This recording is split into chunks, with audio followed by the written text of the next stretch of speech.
বিসমিল্লাহির রহমানির রহিম। শরীয়তি আহকাম ও আরকান। শরীয়তি আহকাম কাকে বলে? ইসলামের আদেশ নিষেধকে শরীয়তি আহকাম বলে। মানুষের জন্য শরীয়তি আদেশ কয়টি? 8টি। ফরজ, ওয়াজিব, সুন্নত, মুস্তাহাব, হালাল, হারাম, মুবাহ, মাকরুহ। ফরজ। ফরজ অর্থ অবশ্য কর্তব্য, যে আদেশ কোরআনে লিখিতভাবে করা হয়েছে, যেমন দিনে 5 বার নামাজ, বছরে 1 মাস রোজা। ফরজ কয় প্রকার? ফরজ 2 প্রকার, ফরজে আইন, ফরজে কেফায়া। ফরজে আইন যেসব আদেশ নিষেধ প্রতিটি জ্ঞান সম্পন্ন মানুষের জন্য পালন করা অবশ্য কর্তব্য, তাকে ফরজে আইন বলে। যেমন ধনসম্পদ থাকলে জাকাত দেওয়া ফরজ। ফরজে কেফায়া যে ফরজ এলাকার কয়েকজন লোক পালন করলে আদায় হয়ে যায়, তাকে ফরজে কেফায়া বলে। যেমন জানাজার নামাজ।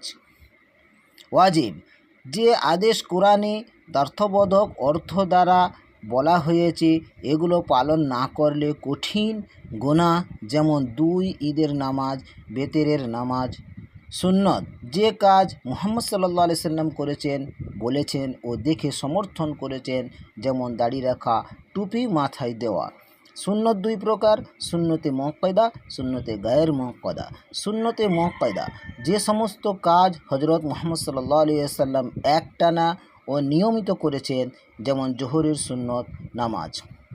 সুন্নতে গায়ের মুআক্কাদা বা সুন্নতে জায়দা যা কাজ মুহাম্মদ সাল্লাল্লাহু আলাইহি ওয়াসাল্লামের মাঝে মধ্যে করেছেন, এগুলো পালন না করলে গুনাহ নেই, যেমন আসরের 4 রাকাত নামাজ।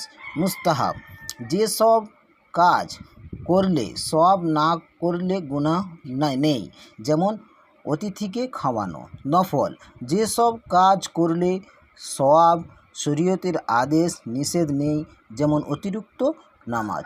মুবাহ যেসব কাজ করলে সওয়াবই নেই, গুনাহ নেই, ভালো পড়া, ভালো খাওয়া। মাকরুহ যে কাজ ত্রুটিপূর্ণ, নিষিদ্ধ রূপে গণ্য, যা না করলেই ভালো হয়। পরিচ্ছন্ন, তাকওয়া, পরহেজগারি দেখাতে এগুলোকে মান্য করতে হবে, যেমন কাঁচা পেঁয়াজ, রসুন, চিংড়ি মাছ খাওয়া, হালাল পশুর নাড়ি ভুড়ি খাওয়া বর্জন করা।